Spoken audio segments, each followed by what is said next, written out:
Hello class 12। तो आज हम कार्य आजीविका तथा जीविका में से 10 क्वेश्चंस रिवाइज करने जा रहे हैं। तो आइए क्वेश्चन नंबर 1 पर आते हैं। क्वेश्चन नंबर 1 है हमारा, जीवन की दैनिक आवश्यकताओं और चुनौतियों से निपटने के लिए डैश सहायक है। तो अगर हमारे पास जीवन कौशल होंगे तभी हम दैनिक आवश्यकता और चुनौतियों से निपट पाएंगे इजीली। ठीक है, अगर हमारे पास कोई कौशल ही नहीं होगा, हमारे पास कोई लाइफ स्किल्स ही नहीं होंगी, तो हम डेली के अपने कोर्स कैसे करेंगे। ठीक है, तो इसका सही आंसर होगा जीवन कौशल। सेकंड क्वेश्चन, दक्षता को कार्यस्थल पर डैश से बढ़ाया जा सकता है। एफिशिएंसी, हमारी एफिशिएंसी कैसे बढ़ाई जा सकती है। सपोज मैं आपको, आप ऑफिस गए हो और मैं आपको उस ऑफिस में बहुत ही अनकंफर्टेबल चेयर और टेबल दे दूँ, चलो छोड़ो ऑफिस भी छोड़ो, अगर आपको मैं केजी क्लासरूम में बिठा दूँ तो आप इजीली नहीं बैठ पाते ना, क्योंकि वो चेयर और टेबल आपके लिए बनी ही नहीं है, वो छोटे बच्चों के लिए बनी है। तो आपका पढ़ाई में भी मन नहीं करता, पढ़ाई करने का भी मन नहीं करता। आप सोचते हो कि मैम नहीं, हमें दूसरे क्लासरूम में ले जाओ, हमें अपने आप वाले क्लासरूम में ले जाओ जहाँ पे हमारे अकॉर्डिंग अर्गोनॉमिक्स का यूज़ करके हमारे अकॉर्डिंग डेस्क और टेबल बनी, डेस्क और चेयर बनी हुई है। ठीक है, तो हम एफिशिएंसी कैसे बढ़ा सकते हैं किसी काम की, सुकार्यकी का यूज़ करके, अर्गोनॉमिक्स का यूज़ करके। क्वेश्चन नंबर 3 है, सामाजिक और सांस्कृतिक प्रथाएं प्रत्येक समाज में विभिन्न डैश का व्यवहार तय करती हैं। ठीक है, तो सामाजिक और सांस्कृतिक प्रथाएं किनका किनका व्यवहार तय करती हैं। जेंडर, ठीक है, जेंडर मेल या फीमेल, ठीक है, उनका व्यवहार तय करती हैं। ठीक है, क्वेश्चन नंबर 4 है, कार्य जो समाज अथवा अन्य लोगों के लिए उपयोगी होता है, जिसे जिम्मेदारी से किया जाता है और करने वाले के लिए आनंददायक भी होता है, उसे डैश कहते हैं। देखो, उपयोगी भी है, ठीक है, जिम्मेदारी से भी किया जा रहा है वो कार्य, और उसको, उस कार्य को करके आनंद भी मिल रहा है, तो ऐसे कार्य को हम बोलेंगे अर्थपूर्ण कार्य, मीनिंगफुल वर्क। क्वेश्चन नंबर 5 है, डैश भारतीय गांव के परंपरागत व्यवसायों में से एक है।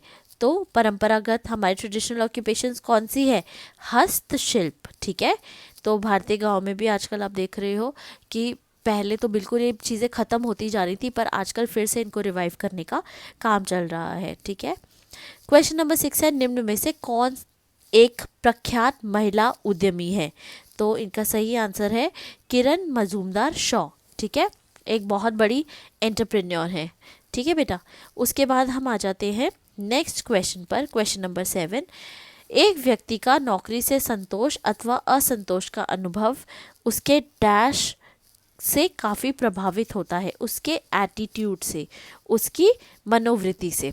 ठीक है, उसके बाद नेक्स्ट क्वेश्चन है क्वेश्चन नंबर 8, ग्रामीण क्षेत्रों, दूरस्थ क्षेत्रों और समाज में प्रतिकूल परिस्थितियों में रहने वाली बालिकाएं जो कभी विद्यालय में दाखिल नहीं हुई या विद्यालय छोड़कर चली गई हैं, को प्राथमिक क्षेत्र तथा आवासीय विद्यालयों में शिक्षित करने की भारत सरकार की योजना को क्या कहते हैं।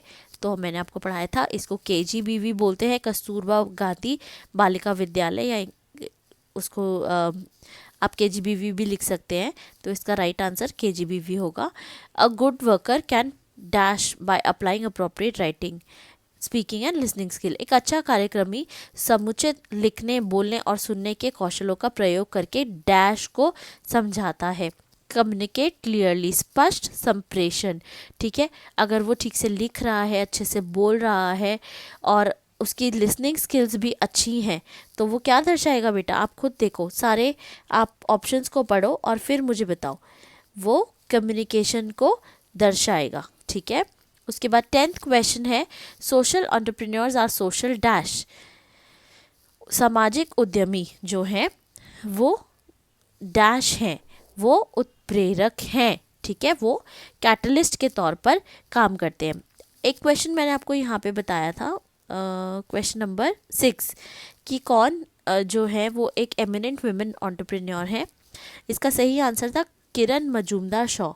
तो किरण मजूमदार शॉ के बारे में आपको बता देती हूँ, वो एग्जीक्यूटिव चेयरपर्सन है और फाउंडर है बायोकॉन लिमिटेड और बायोकॉन बायोलॉजिक्स लिमिटेड की। ठीक है बेटा, तो ये बहुत ही बड़ी एंटरप्रेन्योर है और ये एक बिलियनियर एंटरप्रेन्योर में इनको काउंट किया जाता है।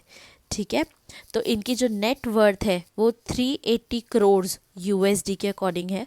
ठीक है, और ये कहाँ पे पैदा हुई थी? बेंगलुरु में। आज इनकी एज है अराउंड 68 ईयर्स। ठीक है, इनको पद्म भूषण अवार्ड भी मिल चुका है। तो ये था किरण शॉ मजूमदार के बारे में, किरण मजूमदार शॉ के बारे में। तो ये हमारे इस चैप्टर के क्वेश्चन आंसर्स थे। अगर आपको ये वीडियो पसंद आया है तो आप इसे प्लीज़ लाइक कीजिएगा, और अगर आपने ये वीडियो देख लिया है, मेरे स्कूल के बच्चों ने अगर ये वीडियो देख लिया है, तो आप अपना क्लास, सेक्शन, नाम और roll number clearly comment box में मेंशन कीजिएगा। Thank you.